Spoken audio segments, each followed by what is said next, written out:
ఓం శుక్లాంబరధరం విష్ణుం శశివర్ణం చతుర్భుజం ప్రసన్నవదనం ధ్యాయేత్ సర్వవిఘ్నోపశాంతయే నారాయణం నమస్కృత్య నరం చైవ నరోత్తమం దేవీం సరస్వతీం వ్యాసం తతో జయముదీరయేత్. గురుర్బ్రహ్మ గురుర్విష్ణుః గురుర్దేవో మహేశ్వరः గురుః సాక్షాత్ పరం బ్రహ్మ తస్మై శ్రీ గురవే నమః. ఓం భగవద్గీత శ్రోతలందరికీ కూడా ఆహ్వానం. మనం ఇప్పుడు మూడవ అధ్యాయంలో మధ్యలో ఉన్నాం. మూడవ అధ్యాయంలో ఎక్కడ ఉన్నామంటే ఆ 18వ శ్లోకం 16వ శ్లోకం చదివాం. 16వ శ్లోకం ఏంటంటే ఏవం ప్రవర్తితం చక్రం నా అనువర్తయతి హయః అఘాయురింద్రియారామో మోహం పార్థ సజీవతి అని. సృష్టికర్త ఒక చక్రాన్ని ప్రవర్తింపజేశాడట. ఏమిటా చక్రం అంటే ఈ సృష్టి అంతా కూడా ఒక పరస్పర ఉపకారక భావంలో ఉన్నది అని మొట్టమొదటి చెప్పాడు. ఏది యజ్ఞార్థాత్ కర్మణోన్యత్ర అనే చోట చెప్పాడు. ఆ యజ్ఞం ఉంటే యజ్ఞం పోయి విష్ణువు ఉంటే విశ్వమే, ఈ విశ్వం ఉంటే ఈ విశ్వంలో ఉన్నటువంటి ఒక కాస్మిక్ ఇంటెలిజెన్స్ లేకుంటే ఒక కాస్మిక్ స్కీమ్. ఈ కాస్మిక్ స్కీమ్ కు అనుగుణంగా మనం పనిచేస్తుండాలి. నువ్వు వ్యష్టి అనేటువంటి వాడు అంటే మనం అందరం కూడా ఈ వ్యష్టి అనేటువంటిది సమష్టికి సమర్పణ చేయడం అనేటువంటిదే కర్మయోగం అనేటువంటిది. వ్యష్టి అనేటువంటి సమష్టికి సమర్పణం చేయకుండా సమష్టి నియమాలకు వ్యతిరేకంగా మనం వెళితే అది సమష్టికి హారం చేసినటువంటి వాళ్ళం అవుతాము. అప్పుడు మనకు కూడా హాని జరుగుతుంది. సమష్టి నుంచి మనకు కూడా హాని జరుగుతుంది. సో ఆ విధంగా దేవాన్ భావయత అనేన తే దేవా భావయంతు. ఆ దేవతలు అంటే ఏమిటి? ఈ ప్రకృతిలో ఉన్నటువంటి అనేకమైనటువంటి శక్తులు కావచ్చు, మన సమాజం, మన చుట్టూ ఉన్నటువంటి సమాజం కూడా అలాంటిదే. సో అలాంటి ఇవన్నీ కూడా వాటిని మనం సన్మానం చేస్తే అవి మనల్ని సన్మానం చేస్తాయి. ధర్మో రక్షతి రక్షిత అనేది కూడా ఇట్ ఇస్ ఎ కరాలరీ. ఈ యజ్ఞము అనే ప్రిన్సిపల్ కి ఇట్ ఇస్ ఎ కరాలరీ. ఎందుకంటే ధర్మము అనేటువంటిది కూడా మధు బ్రాహ్మణంలో చెప్పినట్టుగా అయం ధర్మ సర్వేషాం భూతానాం మధు అని చెప్పని అన్నారు కదా. ఈ ధర్మము అనేటువంటిది అన్ని ప్రాణులకు కూడా ఒకటి అనేది లాంటిది. అంటే అన్ని భూతాలు దాన్ని తయారు చేస్తాయి, అన్ని ప్రాణులకు అది కూడా ఆధారం అని. సో ధర్మ నువ్వు క్రియేట్ చేస్తున్నావు, నువ్వు దాని నుంచి లాభాన్ని పొందుతున్నావు. ధర్మో రక్షతి రక్షిత అని. సో ఇలాంటివన్నీ మనం చెప్పుకున్నాం. సో ఇది ఒక చక్రం అన్నమాట. సో ఇంకొక విషయం కూడా ఏం చెప్పాడు? అన్నాత్ భవంతి భూతాని అని చెప్పని అన్నం నుంచి ప్రాణులు పుడతాయి. ప్రాణులు మళ్ళీ యజ్ఞాన్ని ఆచరించినప్పుడు, యజ్ఞం అంటే ఏమిటి? స్వధర్మం. యజ్ఞం అంటే మళ్ళీ ప్రాణులందరూ కూర్చొని యజ్ఞం చేయాలి అని కాదు. స్వధర్మం ఆ అర్థం కూడా చెప్పుకోవచ్చు, దాంట్లో తప్పేం లేదు. తర్వాత దాని నుంచి ఇప్పుడు ఈ పునర్జన్మ అని మనం అంటున్నాం కదా. ఆ పునర్జన్మ అన్నప్పుడు ఏ ప్రాసెస్ లో అదంతా తిరిగి వచ్చి తల్లిదండ్రుల యొక్క రేతస్సు తర్వాత శోణితంలో కలిసి ఏ విధంగా ఒక సృష్టి జరుగుతుంది అనే ప్రక్రియను చెప్పుకున్నాం అన్నమాట. సో ఇది ఈ చక్రం అన్నమాట. అక్కడ తస్మాత్ అజ్ఞేన అధికృతైన కర్తవ్యమేవ కర్మ ఇది ప్రకరణార్థ అనే వరకు చెప్పుకున్నాం. అజ్ఞేన ఈ కర్మ అంతా ఎవడు చేయాలి అంటే శంకరాచార్యులు చాలా చాలా స్పష్టంగా ప్రతిసారి చెప్తుంటాడు. ఏమిటంటే అజ్ఞేన అధికృతేన. అజ్ఞాన అంటే ఏమిటి? అజ్ఞాని అంటే ఏంటంటే ఆత్మజ్ఞానం లేనటువంటి వాడు. అంతేగాని మనం గొప్ప ప్రొఫెసర్ అయి ఉండొచ్చు, ఫిజిక్స్ లో ప్రొఫెసర్ అయి ఉండొచ్చు, ఇవంతా ఈ జ్ఞానం అంతా బాగానే ఉంది. పోతే ఆత్మజ్ఞానం లేనందువల్ల అతను అజ్ఞాని అన్నారు. అంటే దేహాభిమానం ఉన్నది. నేను ఐఎమ్ సో గ్రేట్ అనేటువంటి భావన ఎంతవరకు ఉంటుందో వాడు అజ్ఞాని అంతే. సో తస్మాత్ అజ్ఞేన అధికృతేన అంటే కర్మ ఎందు చేయడంలో అధికారం కలిగినటువంటి వాడు. అధికారం అంటే రెస్పాన్సిబిలిటీ కలిగినటువంటి వాడు. వాడి చేత కర్తవ్యమే కర్మ. కర్మ అనేటువంటిది చేయవలసినదే అని ప్రకరణం యొక్క అర్థం అన్నాడు. ఇప్పుడు ఇక్కడి నుంచి ఇంకొంచెం ఉన్నది. దీని దీనిలో ఈ భాష్యం దీనిపైన వ్యాఖ్య, శంకర్ల వారి వ్యాఖ్య. Next line. ప్రాగ్ ఆత్మజ్ఞాననిష్ఠా యోగ్యత ప్రాప్తే प्राक् आत्मज्ञाननिष्ठा योग्यता प्राप्तेः తాదర్థ్యేన కర్మయోగానుష్ఠానం तादर्थ्येन कर्मयोगानुष्ठानम् అధికృతేన అనాత్మజ్ఞేన కర్తవ్యమేవ अधिकृतेन अनात्मज्ञेन कर्तव्यम् एव ఇత్యేతత్ న కర్మణామనారంభాత్ ఇత్యతః ఆరభ్య इत्येतत् न कर्मणामनारम्भात् इत्यतः आरभ्य శరీరయాత్రాపి చ తే న ప్రసిద్ధ్యేత కర్మణః ఇత్యేవం అంతేన ప్రతిపాద్య शरीरयात्रापि च ते न प्रसिद्ध्येत् अकर्मणः इत्येवम् मन्तेन ప్రతిపాద్య అని కూడా प्रतिपाद्य ఉందా? ప్రతిపాద్య యజ్ఞార్థాత్ కర్మణోన్యత్ర ఇత్యాదిన యజ్ఞార్థాత్ కర్మణోన్యత్ర ఇత్యాదిన మోఘం పార్థ సజీవతి ఇత్యేవమంతేన అపి గ్రంథేన మోఘం పార్థ సజీవతి ఇత్యేవమంతేన అపి గ్రంథేన ప్రాసంగికం అధికృతస్య ప్రాసంగికం అధికృతస్య గుణాత్మవిదః కర్మానుష్ఠానే బహుకారణముక్తం అనాత్మవిదః కర్మానుష్ఠానే బహుకారణం ఉక్తం తదకరణేష దోష సంకీర్తనం కృతం. తదకరణే చ దోష సంకీర్తనం కృతం. ఓకే, ఇక్కడికి ఈ శ్లోకానికి భాష్యం అయిపోయింది. ఏం చెప్తున్నాడు? రెండు ఇంతవరకు చెప్పినటువంటి 16వ శ్లోకం వరకు రెండు భాగాలుగా విభజిస్తున్నాడు. మొట్టమొదట ఏం చెప్పినాడు? నా కర్మణామనారంభాత్ నైష్కర్మ్యం పురుషోస్నుతే, అంటే కర్మలను ఆరంభించకుండా నైష్కర్మ్యం అనేటువంటి స్థానం రాదు అని అన్నాడు. ఎందుకంటే కర్మలను చేసిన తర్వాత చిత్తశుద్ధి పొంది, చిత్తశుద్ధి తర్వాత మళ్ళీ మెల్లిమెల్లిగా ఆత్మ సంయమం అవన్నీ చేసుకొని శ్రవణ మనన నైదిధ్యాసనల వల్ల ఆ నైష్కర్మ్యం అనేటువంటి స్థాయి వస్తుంది. అది చెప్పాడు. తర్వాత ఎక్కడ ఎంటర్ అయింది అది? శరీరయాత్ర పిచతేన ప్రసిద్ధేద కర్మణ. నీవు కర్మ అనేది చేయకపోతే నీకు శరీరయాత్ర కూడా నడవదయా, నువ్వు కర్మ చేస్తేనే కదా నీకు శరీరయాత్ర నడిచేది, సన్యాసం అనేది తీసుకోవడానికి వీల్లేదు అని అన్నాడు. దానికి తర్వాత మళ్ళీ ఇంకొక అనదర్ అడిషనల్ లాజిక్ కూడా ఒకటి ఇచ్చాడు. ఏమిటి? యజ్ఞార్థాత్ కర్మణోన్యత్ర నుంచి ఇప్పుడు ప్రస్తుత శ్లోకం వరకు. ఏది ప్రస్తుత శ్లోకము? మోహం పార్థ సజీవతి. ఇలాంటి వాడు ఎవడైతే ఆ జగచ్చక్రాన్ని అనుగుణంగా వీడు వర్తించడు, వాడి జీవితం వృథా. మోహం అంటే వృథా వాడి జీవితం అని చెప్పని అన్నాడు కదా. అది అక్కడి వరకు. ఏమిటి? యజ్ఞార్థాత్ కర్మణోన్యత్ర, యజ్ఞార్థము కొరకు యజ్ఞము కొరకు కర్మ, అంటే విశ్వం కొరకు కర్మ. దాని బదులుగా ఇంకా ఏ కర్మ చేసినా స్వార్థం కొరకు నువ్వు కర్మ చేసుకుంటే అది మోహం పార్థ సజీవతి అని ఈ రెండు విధాలుగా విభజించి చెప్తున్నాడు. ప్రాక్ జ్ఞాననిష్టాయోగ్యత ప్రాప్తే, అంటే జ్ఞాననిష్టాయోగ్యత రాకముందు అని. ప్రాక్ అంటే ముందు అని. జ్ఞాననిష్టాయోగ్యత ప్రాక్ ఆత్మజ్ఞాననిష్టాయోగ్యత ప్రాప్తే. ఆత్మజ్ఞాననిష్ట అనేటువంటిది ప్రాప్తించడానికి ముందు కర్తవ్యం తాదర్థ్యేన అంటే దాని కొరకుని. తదర్థం అంటే దాని కొరకుని కదా. తాదర్థ్యేన అంటే దాని కొరకు. తదర్థం కర్మ, తాదర్థ్యేన కర్మ రెండు ఒకటే. తాదర్థ్యేన కర్మ, కర్మయోగానుష్ఠానం ఎవరి చేత చేయబడాలి? ఎవరి చేత చేయబడాలి అంటే ఎవరు చేయాలి అని. ఎవరి చేత చేయబడాలి అంటే అధికృతేన. ఈ అధికారం ఎవరికైతే ఉన్నదో, కర్మయందు అధికారం, రెస్పాన్సిబిలిటీ ఎవరికైతే ఉన్నదో వాడు. ఎవడతను? అనాత్మజ్ఞేన అధికృతేన అనాత్మజ్ఞేన. అనాత్మజ్ఞుడు వాడే అధికారి కాబట్టి, కర్మయందు అధికారం కాబట్టి వాడి చేత కర్తవ్యమేవ కర్మ అని చెప్పని అన్నాడు. కర్మ అనేది చేయబడాలి. తర్వాత నకర్మణ అని ఎక్కడి నుంచి చెప్పాడు? నకర్మణ అనారంభాత్ మొదలుగా ఇత్యతః ఆరభ్య శరీరయాత్రాపి చదైన ప్రసిద్ధి. నీ శరీరయాత్ర కూడా నడవదు అనేటు అక్కడి వరకు ప్రతిపాద్య అంటే ఆ విధంగా ప్రతిపాదనం చేసి ఇంకొక అడిషనల్ లాజిక్ ఏం చెప్పాడు? యజ్ఞార్థాత్ కర్మణోన్యత్ర అనే చోట నుంచి ప్రారంభం చేసి ఏది శంకరాచార్యులు డివైడ్ చేసి చెప్తున్నాడు. ఈ టెక్స్ట్ ఈ పోర్షన్ నుంచి ఈ పోర్షన్ వరకు ఇది చెప్పాడు, ఈ పోర్షన్ నుంచి ఈ పోర్షన్ వరకు ఇది చెప్పాడు అని. సో యజ్ఞార్థాత్ కర్మణోన్యత్ర అనే చోట మొదలుపెట్టి తర్వాత మోఘం పార్థ సజీవతి, వాడి బ్రతుకు వృథా అనే శ్లోకం వరకు అంతవరకు కూడా ఏం చెప్తున్నాడు? ప్రాసంగికం అధికృతస్య ప్రాసంగికం అంటే ఏమిటి?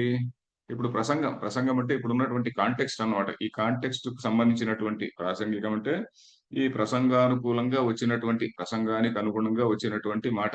ఏమిటిది? కర్మ చేయాలి అని చెప్పాలి. దానికి ప్రాసంగికంగా ఏం చెప్పాడు? ఈ యజ్ఞం అనేటువంటిది ఒకటి ఉన్నాయా? యజ్ఞం ఉంటే స్వధర్మాచరణం అనేది చేయాలి. ఇది ఎంత ముఖ్యమైనటువంటిది ఇది అని ఒక వేదంలో ఉన్నటువంటి విషయాల్ని కొన్నిటిని సేకరించి వాటినన్నిటిని సమరైజ్ చేసి చెప్పాడనమాట. ప్రాసంగికం ఏం చెప్పాడు? ప్రసంగానుకూలం అంటే ఏంటి? ప్రసంగానుకూలం అంటే యాజ్ పర్ ది కాంటెక్స్ట్. అధికృతస్య అనాత్మవిద. అధికృతుడు ఎవడైతే ఉన్నాడో, వీడు అనాత్మవిత్ ఎవడైతే ఉన్నాడో వాడికి కర్మానుష్ఠానే బహుకారణం ఉక్తం. కర్మానుష్ఠానం చేయాలి అనడానికి చెప్పడానికి బహుకారణం అంటే అనేక కారణాలని చెప్పాడనమాట. అంతేకాకుండా తదకరణేస దోష సంకీర్తనం కృతం. అది చేయకపోతే నీకు దోషం కలుగుతుందయా అని చెప్పని ఆ దోషాన్ని కూడా దోష సంకీర్తనం అంటే ఏమిటి? దాన్ని చెప్పడం. కీర్తనం అంటే ఏమిటి? చెప్పడం. కీర్తనం అంటే దాన్ని ఏదో పాట పాడినాడని కాదు, త్యాగరాజు కీర్తనలాగా కాదు. కీర్తనం అంటే బాగా వివరించి చెప్పాడు అని. దోష సంకీర్తనం అని. తర్వాత నెక్స్ట్ శ్లోకానికి ఒక చిన్న అవతారిక ఉంది.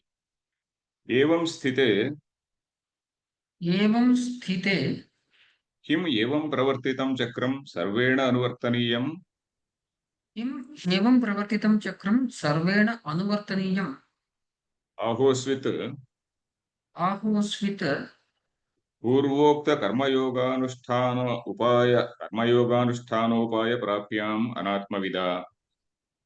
पूर्वोक्त कर्मयोगानुष्ठानोपाय प्राप्य अनात्मना विदा అనాత్మవిద అది అనాత్మవిద सारी अनात्मविदा జ్ఞానయోగేన ఏవ నిష్ఠాం ज्ञानयोगेन एव निष्ठा ఆత్మవద్భిః సాంఖ్యైః అనుష్ఠేయాం आत्मविद्भिः साङ्ख्यैः अनुष्ठेया అప్రాప్తేన ఏవ अप्राप्तेन एव ఇత్యేవమర్థం అర్జునస్య ప్రశ్నం ఆశంక్య.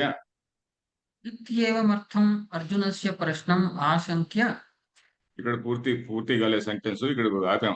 అర్జునస్య ప్రశ్నం ఆశంక్య, అర్జునుడు ఈ విధంగా ప్రశ్నించవచ్చు అని చెప్పని ఆశంకించుకొని, అంటే మనసులో తాను భావించుకొని, అని అర్జునుడు ఈ విధంగా ప్రయత్నం అడగచ్చు కదా, అనుకోవచ్చు కదా అని మనసులో భావించుకొని, లేకుంటే శంకించి ఈ విధంగా చెప్పబోతున్నాడు అంటున్నాడు. అర్జునుడి ప్రశ్న ఏమిటి అనేది ఇప్పుడు ఆలోచిద్దాం. ఏవం స్థితే అంటే ఇది ఇలాగుండగా అని. ఏమిటిది? ఈ ఆత్మజ్ఞానికి కానటువంటి వాడికి మాత్రమే కర్మయోగం అనేటువంటిది మరి ఏం చెప్పాడు కదా. ఆత్మజ్ఞాని అంటే అది శంకరాచార్యుల భాష్యంలో క్లియర్ గా వచ్చింది కానీ టెక్స్ట్ లో ఇంకా క్లియర్ గా రాలే.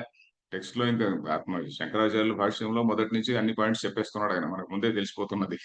పోతే టెక్స్ట్ లో ఇంతవరకు రాలే. అక్కడ అర్జునుడు శ్రోత కదండి, అర్జునుడికి ఇమీడియట్ గా ఇంకా పూర్తిగా క్లారిటీ రాలే కదా. ఏమిటి దీన్నంతటిని కూడా, ఈ కర్మనంతటిని కూడా కేవలం అనాత్మజ్ఞుడు చేయాలనా లేక ఆత్మజ్ఞాని కూడా చేయాలనా అనేటువంటి శంక రావచ్చు కదా. దాన్ని చెప్పబోతున్నాడు ఆ శంక. ఏవం స్థితి ఈ విధంగా ఉండగా అంటే ఇప్పుడు ఈ నెక్స్ట్ 2 శ్లోకాల్లో ఆ చెప్పబోతున్నాడు అనమాట. ఏమిటి? అనాత్మగుడికి అనాత్మగుడికి మాత్రమేనయ్యా ఈ కర్మలన్నీ, ఆత్మజ్ఞానికి కర్మలు అక్కర్లేదు, వాడికి ఒక ఎక్సెప్షన్ ఉంది అని 17, 18లో చెప్పబోతున్నాడు. సో దానికి చిన్న ఉపోద్ఘాతం ఇది. ఏవం స్థితే ఇది విధంగా ఉండగా కిం ఏవం ప్రవర్తితం చక్రం, ఈ విధంగా ప్రవర్తింపజేయబడినటువంటి జగత్ చక్రం ఏదైతే ఉన్నదో సర్వేణ అనువర్తనీయం. సర్వాణి అనువర్తనీయం అంటే అందరి చేత కూడా అది అనువర్తింపబడాలనా, అందరూ దీన్ని ఆచరించాలనా. ఆహోస్విత్ అంటే ఆరెల్స్ అని, లేదా అని. అహోస్విత్ అంటే లేదా ఆరెల్స్. పూర్వోక్త కర్మయోగానుష్ఠానోపాయ ప్రాప్యం అనాత్మవిద. అనాత్మవిద అనేది ఫస్ట్ లో పెట్టుకోండి. అనాత్మవిద అంటే ఏమిటి? అనాత్మవేత్త చేత, అనాత్మవిత్ అనే దానికి తృతీయ ఏకవచనం అనాత్మవిద అని. అనాత్మవిద అంటే అనాత్మవేత్త చేత, అంటే ఆత్మజ్ఞానం లేని వాని చేత పూర్వోక్త కర్మయోగానుష్ఠానోపాయ ప్రాప్యాం. పూర్వోక్త అంటే ముందు చెప్పబడినటువంటి కర్మయోగానుష్ఠాన ప్రాప్యాం అంటే కర్మయోగానుష్ఠానము వల్ల లభించబడేటువంటిది అని. అనాత్మజ్ఞుడితే చే ముందు చెప్పబడినటువంటి కర్మానుష్ఠాన యోగ్యం, కర్మానుష్ఠాన అనేటువంటి ఉపాయం, కర్మానుష్ఠానం అనేటువంటి ఉపాయము చేత ప్రాప్తించినటువంటిది. ప్రాప్యాం అంటే ప్రాప్యం, పొందదగినది అని, పొందదగినది. అలాగే ఏమిటది? జ్ఞానయోగేన ఏవ నిష్ఠాం. అదేమిటంటే జ్ఞాన యోగంలో నిష్ఠ అనమాట. జ్ఞానయోగేన నిష్ఠాం. తర్వాత ఆత్మవద్భిః సాంఖ్యైః అనుష్ఠేయాం. అది ఎవరు అనుష్ఠించాల్సింది? ఆత్మవద్భిః అంటే ఏమిటి? ఆత్మవిద్భిః, ఆత్మవద్భిః కాదు, ఆత్మవిత్ అంటే ఏమిటి? ఆత్మను తెలుసుకున్నవాడు అని. బ్రహ్మవిత్ అంటే బ్రహ్మను తెలుసుకున్నవాడు, వేదవిత్ అంటే వేదమును తెలుసుకున్నవాడు, అంతే. గణితవిత్ అంటే గణితాన్ని విత్ అంటే తెలుసుకున్నటువంటి వాడు అని. ఆత్మవిద్భిః అనేది తృతీయ బహువచనం. ఆత్మవేత్తల చేత అని. ఆత్మవేత్తలైనటువంటి సాంఖ్యులు ఆత్మవేత్తలైనటువంటి వారి చేత. సాంఖ్యులు అంటే ఏమిటి? జ్ఞానులు అని కదా. సాంఖ్యులు అంటే సమ్యక్ ఖ్యాయతే ఆత్మతత్వం అని కదా సాంఖ్యం అంటే. సో ఆత్మజ్ఞానం కలిగినటువంటి వారి చేత కూడా ఆచరింపబడాలన్నా. ఏమిటి? ఆత్మవిద్భిః సాంఖ్యైః అనుష్ఠేయాం. ఏమిటిది? జ్ఞానయోగేన నిష్ఠాం. అది అలాంటిది.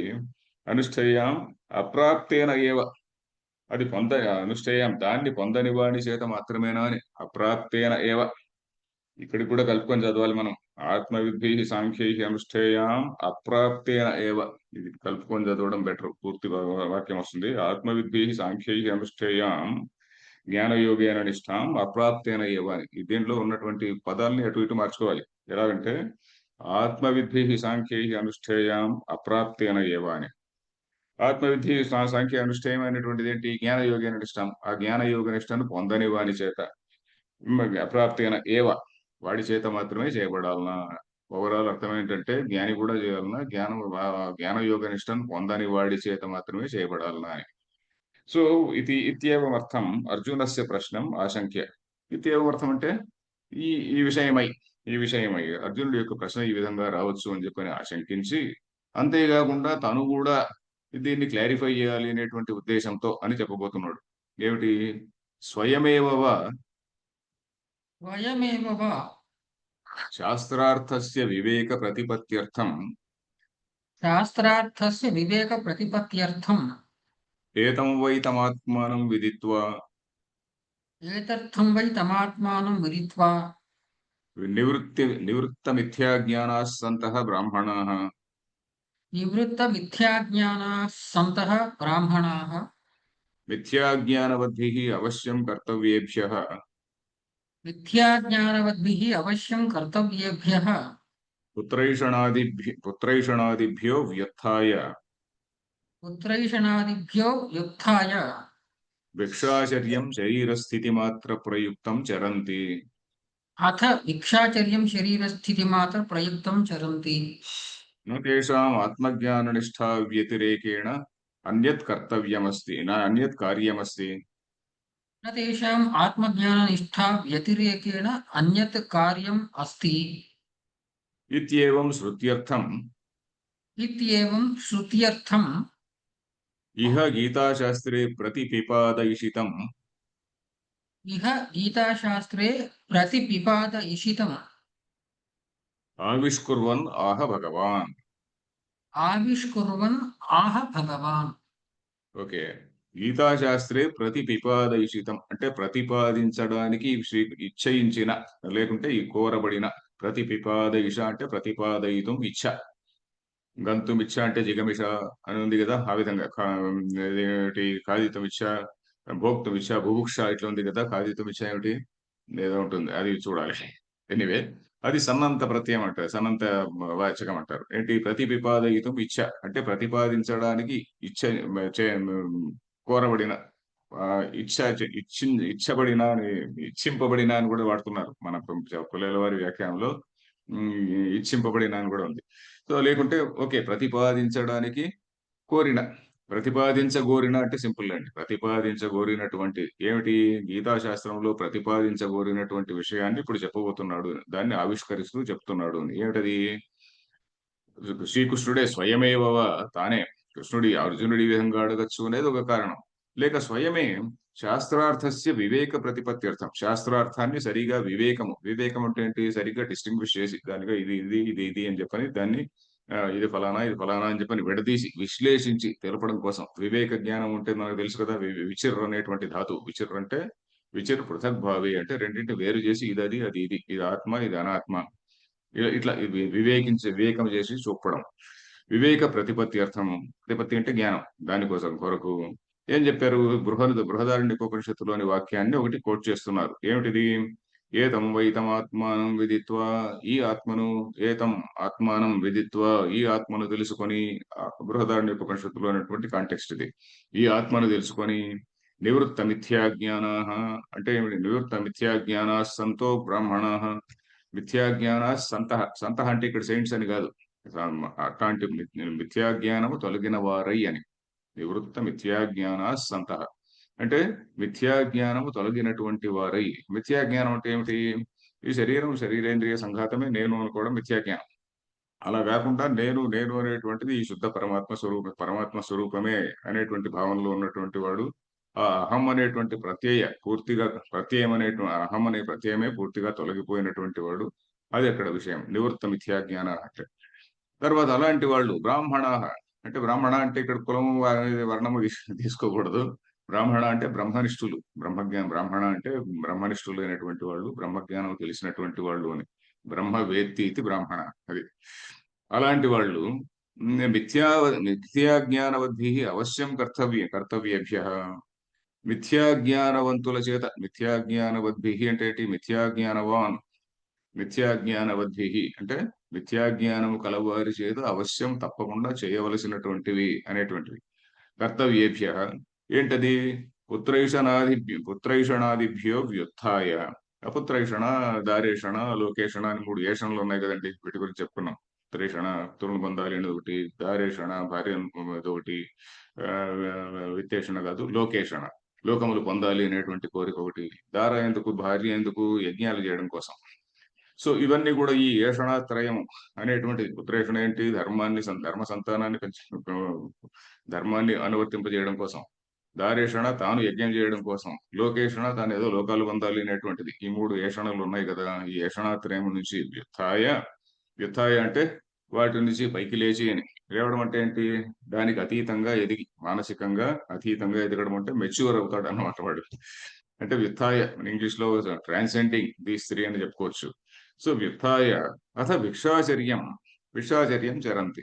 భిక్షాచర్యం కూడా ఎలాంటిది, శరీర స్థితి మాత్ర ప్రయుక్తం. శరీర స్థితి మాత్రం, శరీరం ఆ యాత్ర ఎంతవరకు నిర్వర్తించగలమో అంతవరకు మాత్రమే. అలాంటిది భిక్షామాత్ర, శరీర స్థితి మాత్ర ప్రయుక్తం చరంతి. అలాంటి వాళ్ళు ఏంటి, నతేషాం ఆత్మజ్ఞాన నిష్ఠా వ్యతిరేకేణ. ఆత్మజ్ఞాన నిష్ఠ అనేటువంటిది అది కాకుండా, వ్యతిరేకేణ అంటే అది కాక మిగతా ఏది లేదా, వ్యతిరేకేణ అంటే అది కాక మిగతాది ఏది, తేషాం అలాంటి వారికి ఆత్మజ్ఞాన నిష్ఠ వ్యతిరేకేణ, ఆత్మజ్ఞాన నిష్ఠకు కాకుండా మరి ఇంకేది కూడా అన్యత్ కార్యం నా అన్యదస్తి. నా అనేటువంటిది ఇక్కడ ఉంది కదా, నా తేషాం అని ఉంది కదా, ఆ నా అని ఇక్కడ వర్తించాలి. తేషాం ఆత్మజ్ఞాన నిష్ఠ వ్యతిరేకేణ నా అన్యత్ కార్యం అస్తి. అంటే అన్యత్ కార్యం ఇంక ఏమీ లేదు వాళ్ళకి. ఏంటంటే ఈ ఏషణాత్రయాన్ని వదిలేసి వాళ్ళంత వాళ్ళు అప్పుడు పూర్వకాలంలో ఏం చేసేవాళ్ళు అంటే భార్యను కొడుకో ఎవరికో వాళ్ళకు ఉపయోగపేవాళ్ళు, వాళ్ళ కేర్ టేకర్ను పెట్టి వెళ్ళేవాళ్ళు. మరి ఆ కాలంలో అలా చేసేవాళ్ళు. కానీ అది ఇంకా it was done in those days. ఇప్పుడు ఇవన్నీ ఎవరు చేయలేరు అనుకోండి. అన్యత్ కార్యం అస్తి ఇత్యేవం శృత్యర్థం అని. ఇది శృత్యర్థం అన్నమాట. శృత్యర్థం అంటే ఏమిటి, శృతి యొక్క అర్థం, దాని యొక్క తాత్పర్యం.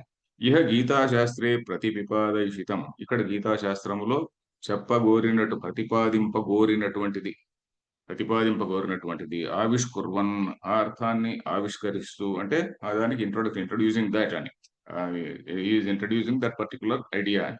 ఆవిష్కుర్వన్ ఆహ భగవాన్. శంకరాచార్యులు మనకి ఇదివరకే చెప్పేశాడని దాని చూశాం కదా. కానీ అర్జునుడికి ఇప్పుడు కొత్తగా చెప్పబోతున్నాడు. ఏమిటి, అరే మిగతా వాళ్ళందరూ ఆత్మనిష్ట లేనటువంటి వాళ్ళు, ఆత్మవేత్తలు కానటువంటి వాళ్ళు చేయాలయ్యా, ఆత్మవేత్తలకు చేయాల్సినటువంటి పని లేదు అని చెప్పబోతున్నాడు ఇప్పుడు. ఈ శ్లోకం చదువుదాం. యస్తు ఆత్మరతిరేవ స్యాత్ యస్తు ఆత్మరతిరేవ స్యాత్ ఆత్మతృప్తశ్చ మానవః ఆత్మతృప్తశ్చ మానవః ఆత్మన్యేవ చ సంతుష్టః ఆత్మన్యేవ చ సంతుష్టః తస్య కార్యం న విద్యతే. తస్య కార్యం న విద్యతే.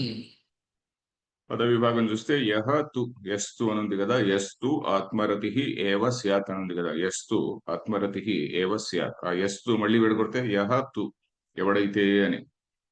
అంటేనే ఎవడైతే, తు అంటే ఆన్ ది అదర్ హ్యాండ్ అని.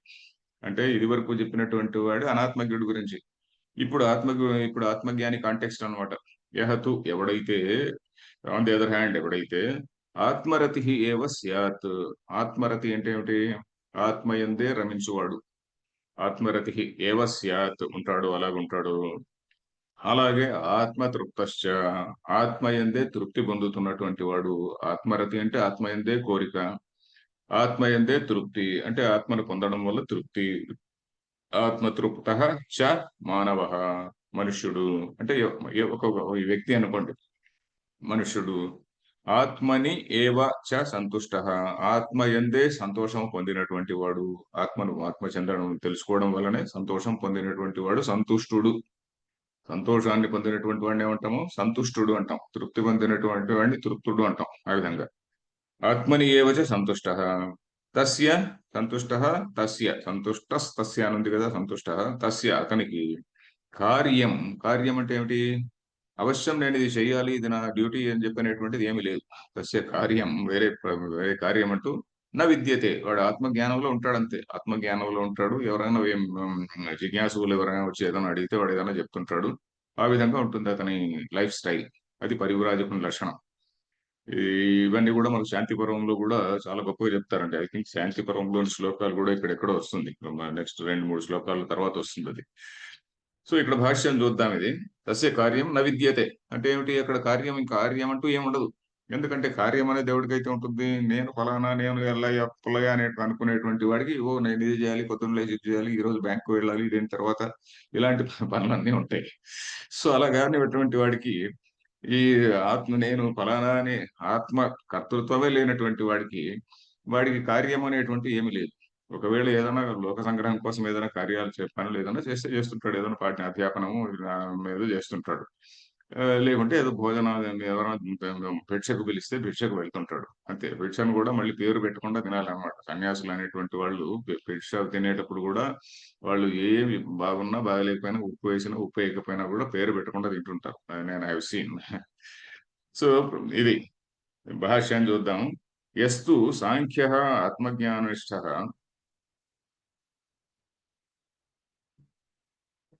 Srinivas, యస్తు Yes, sir. యస్తు సాంఖ్యః ఆత్మజ్ఞాననిష్టః Sir.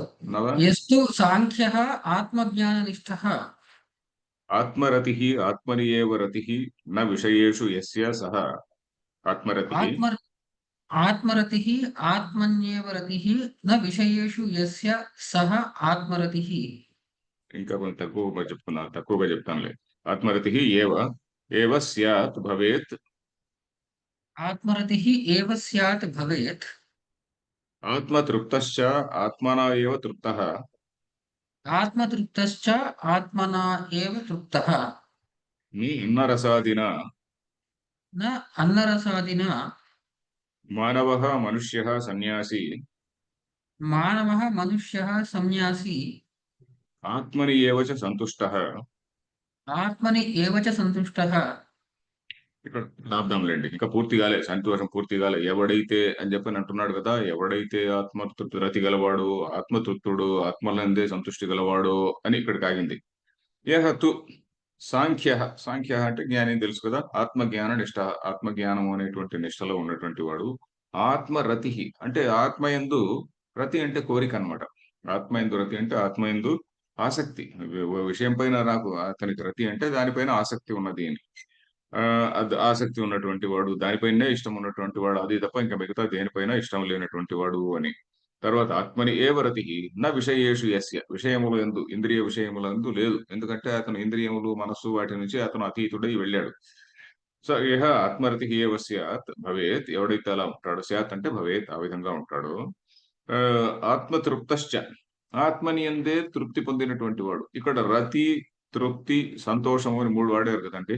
ఈ 3 పదాలకు కూడా మన దీనిలో మధుసూదన సరస్వతి వ్యాఖ్యలో కొద్దిగా దానికి కొంచెం కొద్దిగా తేడా చెప్పాలి కదా. శంకరాచార్యులు భాష్యంలో చెప్పలేదు కానీ, శంకరాచార్యులు భాష్యంలో చెప్పని దానికి వీళ్ళు ఇంకా కొంత ఊహించుకున్న తర్వాత ఇంకా దానిపైన ఆలోచన చేసి ఆ, ఇంకా కొంచెం రాస్తుంటారనమాట. కొంచెం మసాలా యాడ్ చేస్తున్నట్టుగా.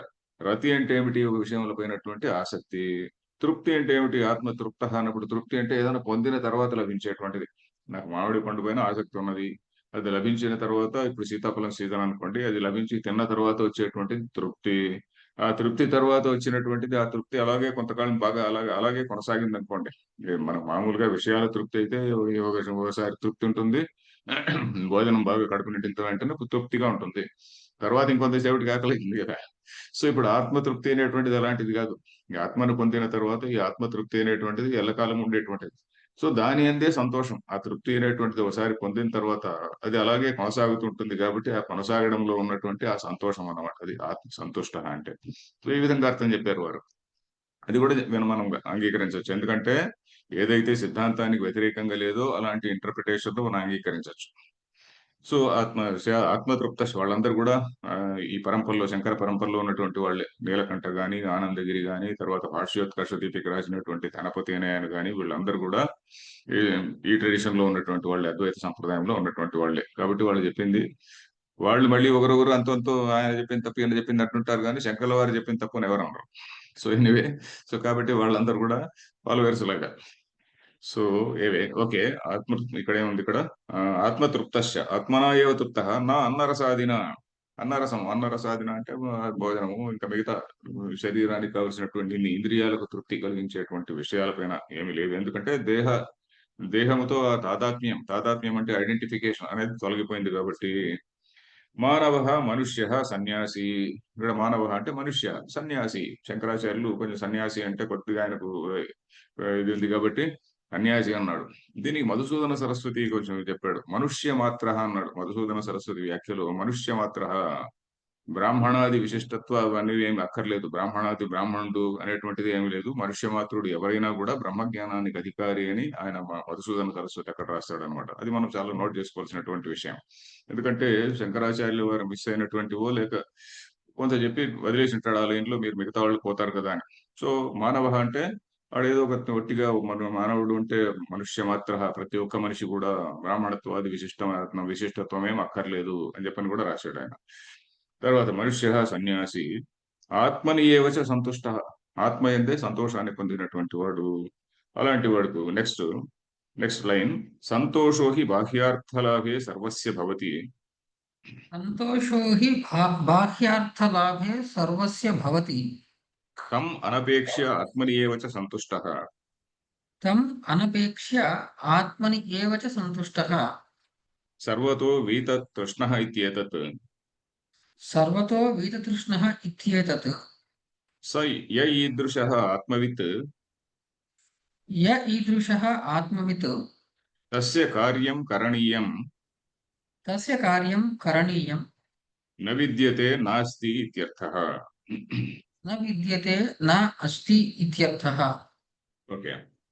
సంతోష, హి అంటే ఏమిటి? యస్మాత్ అని.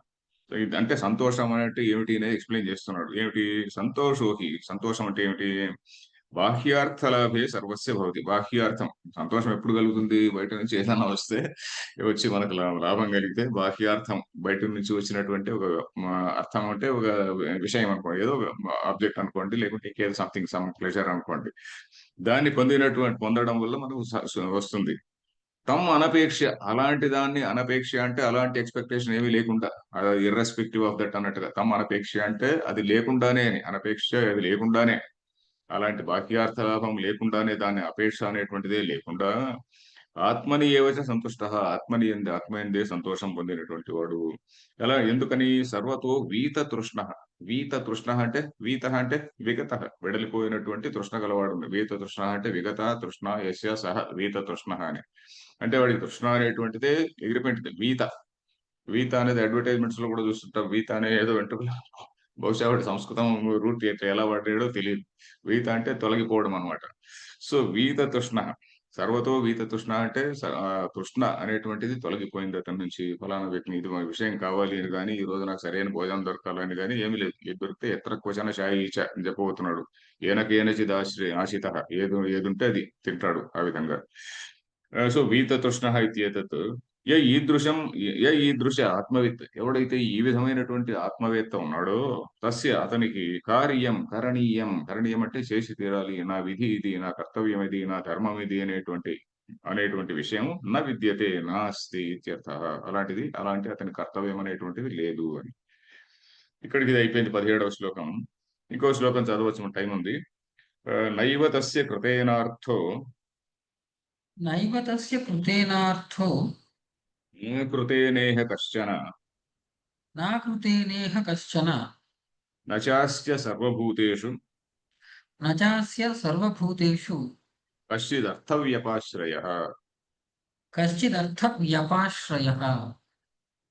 ఇక్కడ ఒక ప్రశ్న రావచ్చు. అవునండి, వాడు ఆత్మజ్ఞానే కదా, ఆత్మజ్ఞాని అయినా కూడా కర్మలు చేస్తే ఇంకేదైనా అడిషనల్ లాభం ఉండొచ్చు కదా అని ఒక ప్రశ్న రావచ్చు. అట్లాంటి ఇంకా కూడా మనకు రావచ్చు కదా. నేను ఆత్మజ్ఞాని, సరే ఆత్మజ్ఞాని అయినప్పటికీ కూడా ఏదో కర్మ చేస్తే ఇంకొంచెం అడిషనల్ బెనిఫిట్ ఏదో బోనస్ లాగా ఏదో ఉంటుంది కదండి అని అనుకోవచ్చు. అంటే అతను అప్పుడే చెప్పబోతున్నారు, నా వేదం ఏం చెప్తుందంటే నా కర్మణ వర్ధతేనో కనీయ అని. అతను ఆత్మజ్ఞాని అయినటువంటి వాడు ఏదైనా కర్మలు చేస్తే నా కర్మణ వర్ధతే, దాని వల్ల ఏ చేసిన కర్మ వల్ల ఏది దానికి పెరగదు, చేయకపోతే నా కనీయ అని ఏది తొలగిపోదు.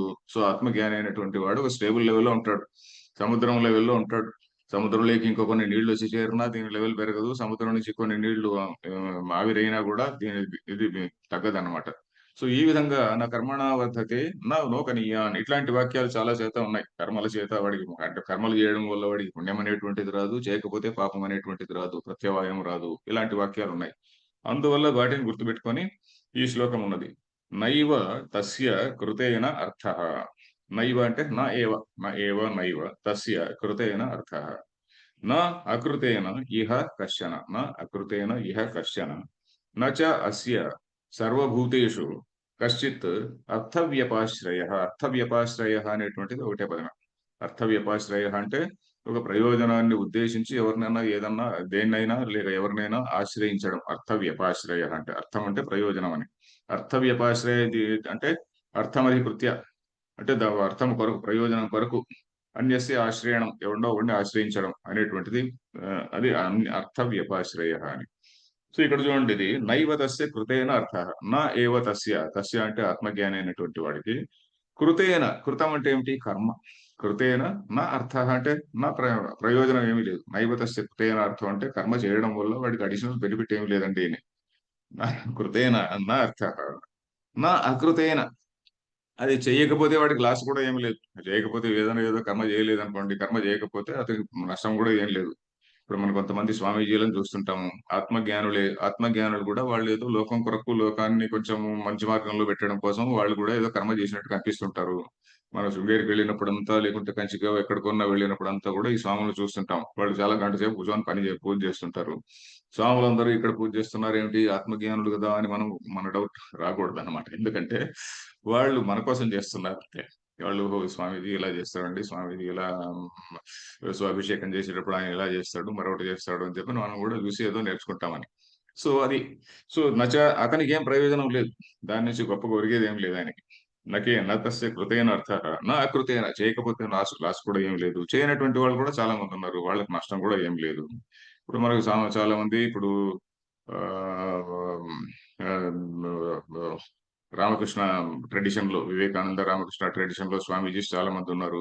ఇక అలాగే స్వామి దయానంద ట్రెడిషన్ లో చాలా మంది ఉన్నారు. ఉదాహరణకు మన తత్వవిధానంద సరస్వతి లాంటి వాళ్ళు, ఇంకా చిన్మయ ట్రెడిషన్ లో చాలా మంది ఉన్నారు. వాళ్ళు చేయరు, కర్మలు చేయరు, కానీ వాళ్ళందరూ కూడా జ్ఞానులే. సో అది అది మనం గుర్తు పెట్టుకోవాలన్నమాట. ఒకరు పని చేయొచ్చు, కొందరు చేయకపోవచ్చు. నా అకృతేన ఇహ కశ్చన. కశ్చన అంటే ఎలాంటిది కూడా అని. కశ్చన నా అకృతేన ఇహ కశ్చన అర్థ. కశ్చన అంటే ఏమిటి? కశ్చన కశ్చన అర్థ అని. అర్థ అంటే ప్రయోజనం. నచ అస్య సర్వభూతేషు, ఈ అన్ని ప్రాణుల్లో, ప్రపంచంలో అన్ని ప్రాణుల్లో కూడా నా కశ్చిత్ అర్థ వ్యపాశ్రయ, ఏదన్నా ప్రయోజనాన్ని ఉద్దేశించి ఆశ్రయించాలి అనేటువంటిది ప్రపంచంలో ఎవడి దగ్గరికి పోనక్కర్లేదు. ఈ need not go to prime minister, ఈ నీడ్ నాట్ గో టు ప్రపంచంలోనే గొప్పవాడు అనేటువంటి డొనాల్డ్ ట్రంప్ దగ్గర కూడా ఎవడు పోనక్కర్లే. నచాస్య సర్వభూతేషు, ప్రపంచంలో ఉన్నటువంటి అన్ని ప్రాణుల్లో కూడా నా కశ్చిదర్థ వ్యపాస, ఎవడి అన్ని ప్రాణుల పట్ల కూడా వీడు ఎవడి దగ్గరికి పోనక్కర్లే. వీడు దర్జాగా స్వరాజ్యం అంటారు దాన్నే. స్వరాజ్యం అనేటువంటి కాన్సెప్ట్ ఉన్నదండి.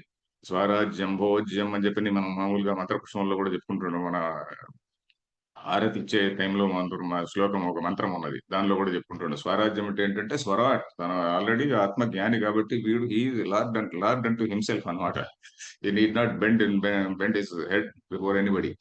అందుకనే స్వామీజీస్ వీళ్ళందరూ technically they are not suppose to go to VIPs or politicians, కానీ కొంతమంది అప్పుడప్పుడు పోవాల్సి వస్తూ ఉంటుంది, లేకుంటే వాళ్ళ ప్రాపర్టీస్ పోతుంటాయి. సో ఎనీవే, ఇప్పుడు భాష్యం చూద్దాం. నా ఏవ తస్య పరమాత్మ రతే न एव तस्य परमात्मरतेः కృతేన కర్మణ అర్థః ప్రయోజనం అస్తి. कृतेः कर्मणा अर्थः प्रयोजनमस्ति।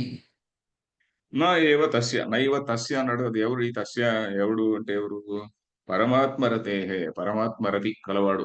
ముందు ఆత్మరతి అన్నాడు చూడండి, ఇక్కడ ఊరికే పరమ అనేటువంటిది యాడ్ చేశాడు అంతే. పరమాత్మరతి అయినటువంటి వాడికి కృతేన కర్మణ నా అర్థ.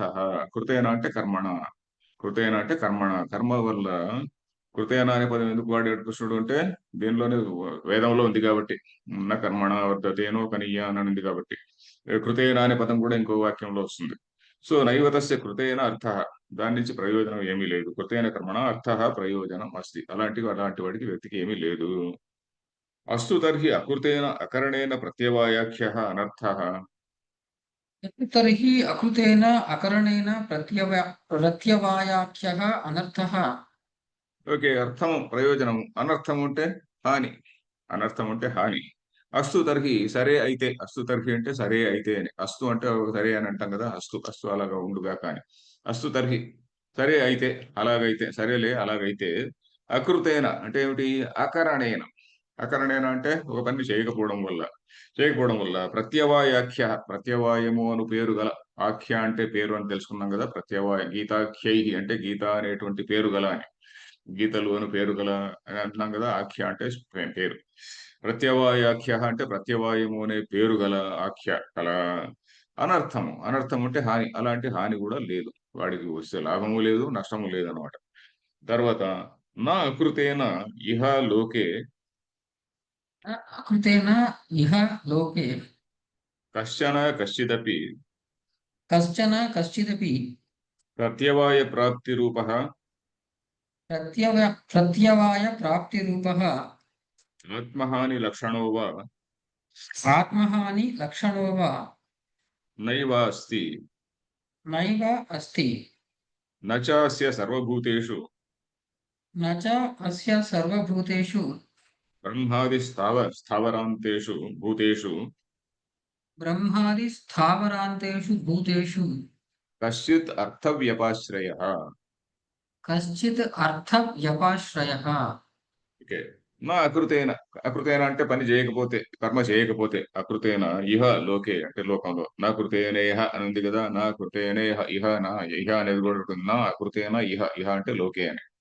లోకంలో కశ్చిదపి ఎక్కడ కూడా ఎలాంటిది కూడా ప్రత్యవాయ ప్రాప్తి రూపః, ప్రత్యవాయ ప్రాప్తి అనే ఆ రూపంలో ఉన్నటువంటిది. ప్రత్యవాయం అంటే ఏంటి? ఒక నెగెటివ్ రిజల్ట్ అన్నమాట. అంటే పాపం రావడం. ప్రత్యవాయం అంటే బేసికల్లీ పాపం అండి. పుణ్యము, పాపం అనేటువంటి ప్రత్యవాయ ప్రాప్తి రూపః. ఆత్మ హాని లక్షణోవా అంటే ఈయన ఆత్మజ్ఞానికి భంగం కలిగించేటువంటిది ఏమన్నా జరుగుతుందా? ఈయన ఆత్మజ్ఞాన నిష్టలో ఉన్నాడు. పూజ చేస్తే ఆత్మజ్ఞానం ఇంకొంచెం కాన్సంట్రేటెడ్ అవుతుంది. పూజ చేయకుంటే ఆత్మజ్ఞానం కొంచెం డైల్యూట్ అవుతుంది అనేటువంటిది ఏం లేదు. ఇన్‌ఫాక్ట్ పూజ చేస్తేనే డైల్యూట్ అయ్యే ప్రమాదం ఉన్నది. అన్‌లెస్ వాళ్ళు చాలా స్ట్రాంగ్‌గా ఉంటే తప్ప. సో, ఆత్మహాని లక్షణోవా అంటే ప్రతి ఒక్క ఆచారాన్ని ఈయన రోజు చేసుకుంటూ పోతుంటాడనుకోండి. చేసుకుంటూ పోతే కొంతకాలానికి ఆయన కూడా హై లెవెల్ నుంచి కిందకి దిగే ప్రమాదం ఉన్నది. బట్ ఆయన దాని నిష్టలో ఉన్నటువంటి వాడు దిగడు అని మనం భావించుకోవాలి. ఆత్మహాని లక్షణోవా న ఇవ అస్తి. ఆత్మ జ్ఞాన నిష్ట అనేటువంటి దాని నుంచి కొంచెం కొంచెం తగ్గిపోవడం అనేటువంటిది గాని ఏమీ లేదు. అలాగే నచాస్య సర్వభూతేషు అన్ని ప్రాణుల పట్ల కూడా ఏమిటి అన్ని ప్రాణులు అంటే బ్రహ్మాది స్థావరాంతేషు బ్రహ్మ అంటే ఎవరండి ఇక్కడ? మనం బ్రహ్మ అన్నప్పుడు ఆ శుద్ధ పరమాత్మను తీసుకోకూడదు. బ్రహ్మ అంటే ఇప్పుడు మాయా లెవెల్‌లో ఉన్నటువంటి మాయావచ్ఛిన్నం చైతన్యం ఈశ్వరః లేక హిరణ్యగర్భః అని చెప్పుకున్నాం కదా! మాయావచ్ఛిన్నం అంటే మాయతో కూడినటువంటి ఆ శుద్ధ చైతన్యం దాన్ని మనం హిరణ్యగర్భ లేక ఈశ్వర తత్వం అనుకున్నాం కదా! అది ఇక్కడ. దాన్నే బ్రహ్మ అని కూడా అంటాం. బ్రహ్మ అంటే హిరణ్యగర్భ తత్వం. దాని నుంచి వచ్చినటువంటివే కదా ఇవన్నీ కూడా సృష్టి అంతా కూడా. బ్రహ్మాది స్థావర అంతేషు బ్రహ్మ మొదలు స్థావర బ్రహ్మాది అంటే బ్రహ్మ మొదలు స్థావర అంతేషు స్థావరం అంటే చెట్టు చేమలు పుట్టలు అవి ఇవి అన్నమాట. కదలనివి స్థావర అంటే కదలనివి, జంగమ అంటే మూవ్ అయ్యేటువంటివి. స్థావర జంగమ అనే పేరు వినుంటాం మనం. జంగమ అంటే మూవ్ అయ్యేవి, స్థావరములు అంటే మూవ్ కానటువంటివి. బ్రహ్మ నుంచి మొదలుకొని చెట్టు చేమలు పుట్టలు అన్నిటి వరకు కూడా న కశ్చిద్ అర్థవ్యపాశ్రయ అర్థం కొరకు ప్రయోజనాన్ని ఉద్దేశించి ఎక్కడో ఆశించాలి అనేటువంటిది ఎక్కడా లేదు. ఈ అర్థ వ్యపాశ్రయం అనే దానికి ఒక చిన్న వాక్యం ఒకటి కొంచెం ఇది ఇచ్చాడు. ఏమిటి వ్యాఖ్య? ఏదో ఒక లైన్ చెప్పుకోవచ్చు అనుకుంటా.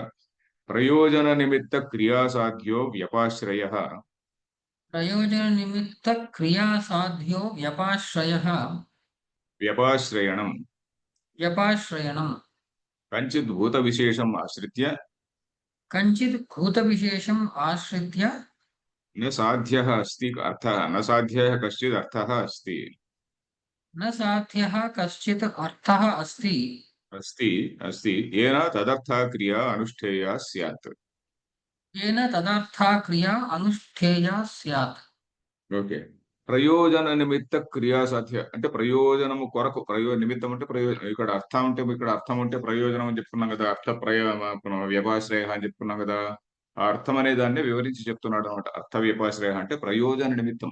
అర్థ వ్యపాశ్రయం అంటే అర్థము కొరకు అని చెప్పుకున్నాం కదా, దాన్నే ఇంకొక భాషలో చెప్తున్నాడు అంతే. ప్రయోజన నిమిత్త క్రియా సాధ్య. ప్రయోజనం నిమిత్తం మనం ఏం చేస్తాము, ఎవరి దగ్గరికన్నా పోతాము, వాడి దగ్గర నిల్చుకుంటాం, అటెన్షన్ లో నిల్చుకుంటాము, కొంచెం వెయిట్ చేస్తాం, అరగంట వెయిట్ చేస్తాం వెయిటింగ్ రూమ్ లో, ఇంకా ఆయన దగ్గరికి పోయి ఏదో కొంచెం ఖుషామది చేస్తాం, ఇలాంటివన్నీ ఉంటాయి కదండి. అలాంటిది క్రియ. నేను బెల్లంకొండ రామరాయ కవి కూడా అదే రాశాడు అనమాట. ఏంటి ఆయన ఆయన ఆయన ఏదో మొత్తం పొగడ్డము, స్తుతి చేయడము, ఇంకేదో చేయడము, ఇట్లాంటి క్రియలు అని రాశాడు ఆయన.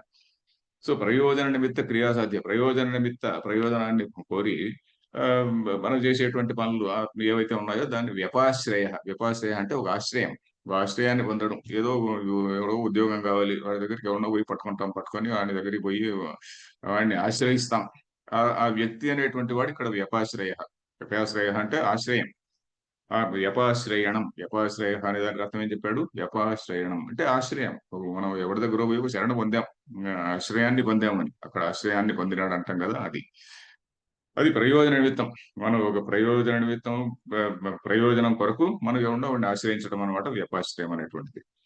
కంచిత్ భూత విశేషం ఆశ్రిత్య నసాధ్య కశ్చిదర్థ అస్తి. ఎవరినో దేన్నో, ఎవరిని భూత విశేషం అంటే, భూతం అంటే ఇక్కడ ఒక ప్రాణి, ఏదో ఒక ప్రాణి అంటే ఒక వ్యక్తి. మనం మామూలు ఏదో జంతువుల దగ్గరికి పోం కదా, ఒక వ్యక్తుల దగ్గరికి. ఏదో ఒక వ్యక్తుల దగ్గరికి వెళ్ళి కశ్చిత్ భూత విశేష కంచిత్ కంచిత్ కశ్చిత్ కాదు, కంచిత్ భూత విశేషం ఆశ్రిత్య, ఎవరో ఒకరి భూతం ఒక వ్యక్తి దగ్గరికి వెళ్ళి ఆశ్రిత్య అతని ఆశ్రయాన్ని పొంది నా సాధ్య కశ్చిత్ అర్థ అస్తి. సాధించదగినటువంటి అర్థము లేక ప్రయోజనము ఏమీ లేదు ఇతనికి, ఎవరికి? ఆత్మజ్ఞానికి. ఏన బై విచ్ అని, ఏన అంటే బై విచ్ తదర్థ క్రియ అనుష్ఠేయ స్యాత్. అలాంటి పని చేయాల్సింది ఇస్తుందో అలాంటి, అంటే ఏదైనా ప్రయోజనం ఉంటే అలాంటి పని చేయాల్సి వస్తుంది. ప్రయోజనం ఏమీ లేదు కాబట్టి అలాంటి పని చేయడం అవసరమే లేదు. నాకు కశ్చిత్ అర్థ వ్యపాశ్రయమైనటువంటి పని ఎప్పుడు వస్తుందా? కాదు. వీడికి ఏదన్నా పని ఉంటే వస్తుంది, వీడికి పనే లేనప్పుడు అది ఎలా వస్తుంది? రాదు అని అర్థం. తర్వాత ఈ ఒకే ఒక లాస్ట్ వాక్యం ఉంది. నత్వం ఏతస్మిన్, ఇది లేకుంటే నెక్స్ట్ వాక్యం నెక్స్ట్ క్లాస్ లో చదువుతాంలేండి. ఇది చదివేసిన తర్వాత ఆ, చెప్పుకోవచ్చు. 3 minutes అయిపోయింది. ఓం పూర్ణమద పూర్ణమిదం పూర్ణాత్ పూర్ణముదచ్యతే పూర్ణస్య పూర్ణమాదాయ పూర్ణమేవావశిష్యతే. ఓం శాంతి శాంతి శాంతి. ధన్యవాదాలు ఆచార్య. ధన్యవాదాలు.